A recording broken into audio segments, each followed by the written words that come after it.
Les policiers s'expliquent 5 jours après le drame d'Hayange. Le procureur de Metz assure qu'il n'y a pas de dysfonctionnement judiciaire à l'origine de la mort de Stéphanie, cette jeune femme qui a été tuée par son compagnon qui n'était pas identifié comme violent. On s'interroge malgré tout sur le traitement d'une plainte déposée en 2020 par la victime.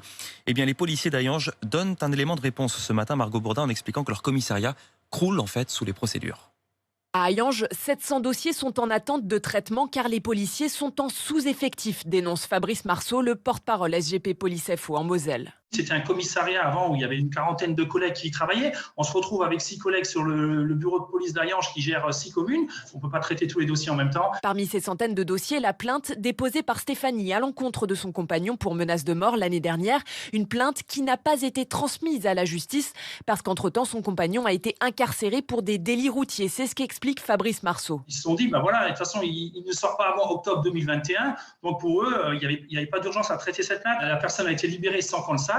Dès l'instant où elle est libérée, elle est forcément en danger. Donc, s'il y avait eu une meilleure communication à un moment donné entre les différents services, on aurait pu éviter certains drames. Une situation loin d'être unique en France, selon Michel Coriot, le secrétaire régional du syndicat Alliance Police dans le Grand Est. Nos services d'investigation sont noyés sous les procédures, ce qui fait qu'on est obligé de prioriser les affaires. L'enquête peut prendre 6 mois, 1 an, parfois beaucoup plus. Les syndicats de police réclament une simplification des procédures et un renforcement des effectifs dans les commissariats.